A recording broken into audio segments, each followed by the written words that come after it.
Hello everyone, जय Hind. Science के 1000 प्रश्नों की सीरीज में आज के महत्वपूर्ण प्रश्नों को देखते हैं। पहला प्रश्न है, ध्वनि की तीव्रता जो कर्णपट्ट की क्षति कर सकती है वो कौन सा होगा? तो आपका ध्यान रखना, 160 डेसिमल से ज्यादा की जो ध्वनि है ये कान के पर्दे को नुकसान पहुंचा सकती है। नेक्स्ट क्वेश्चन है, आवेश की CGS पद्धति में इकाई क्या है? इसकी इकाई जो होती है कूलाम्ब होती है। राइट आंसर आपका ए हो जाएगा। अगले प्रश्न में आते हैं, पृथ्वी के भूपटल में कौन सा तत्व प्रचुर मात्रा में पाया जाता है? तो भूपटल यानी ऊपरी सतह में सबसे अधिक पाया जाता है ऑक्सीजन। राइट आंसर आपका बी हो जाएगा। नेक्स्ट क्वेश्चन है, सोना किस पदार्थ में घुल जाता है? तो सोना जो घुलता है ये एक्वा रेजिया में घुलता है, जो नाइट्रिक और हाइड्रोक्लोरिक अम्ल का मिश्रण होता है। अगले प्रश्न में आते हैं, एंथ्रेक्स किसकी गंभीर बीमारी है? तो एंथ्रेक्स जो होता है एक गाय तथा भैंस में होता है। इसके अलावा मनुष्य भी इससे संक्रमित हो सकता है। इसमें क्या होता है, फेफड़े, तिल्ली और गुर्दे को नुकसान पहुंचता है।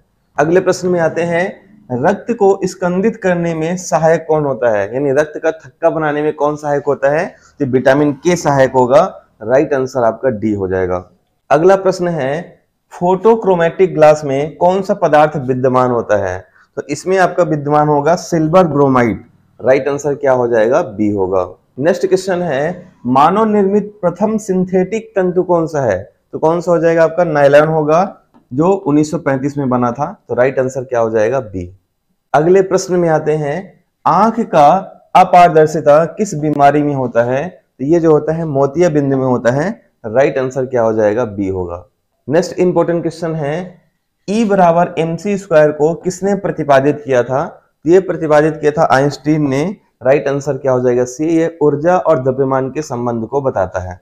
अगले प्रश्न में आते हैं, सूर्य में नाभिकीय ईंधन कौन सा है? तो सूर्य में नाभिकीय ईंधन जो होता है हाइड्रोजन होगा। राइट आंसर क्या हो जाएगा? बी होगा।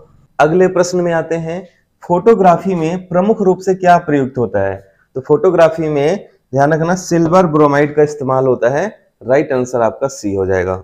अगला इंपॉर्टेंट क्वेश्चन है, पारे को जब एक बर्तन में रखा जाता है तो कौन सा मेनिस्कस बनता है? तो कौन सा बनता है? इसमें आपका उत्तल लेंस बनता है। राइट आंसर क्या हो जाएगा? ए होगा। ये भी काफी इंपॉर्टेंट है। अगले प्रश्न में आते हैं, वर्षा की बूंद गोलाकार क्यों होती है? वेरी वेरी इंपॉर्टेंट है। तो वर्षा की बूंद जो गोलाकार होती है सतही तनाव के कारण होती है। राइट आंसर क्या हो जाएगा? आपका सी होगा। अगला प्रश्न है, अल्फा एवं बीटा किरणों की खोज किसने की थी? तो अल्फा और बीटा किरणों की खोज किया था अर्नेस्ट रदरफोर्ड ने 1899 में। डेट भी आपको याद रखना है। अब एक क्वेश्चन आपको कमेंट करके बताना है, रेबीज के टीके की खोज किसने की थी? Einstein, Louis Pasteur, Rutherford, Newton. और अगर आपको इसका PDF चाहिए तो आपको स्क्रीन में एक नंबर दिख रहा होगा 9630828149। यहाँ पे मैसेज कर सकते हैं। गर्ल्स और बॉयज दोनों ग्रुप इसमें अलग अलग बना हुआ है। PDF और लाइव क्लास से रिलेटेड पूरी जानकारी आपको यहीं पे मिलेगी। साथ ही अगर हमारे मेंटरशिप बैच को ज्वाइन करना है तब भी आप इसी नंबर पर हमें मैसेज कर सकते हैं। मिलते हैं नेक्स्ट वीडियो में, तब तक के लिए धन्यवाद। जय हिंद।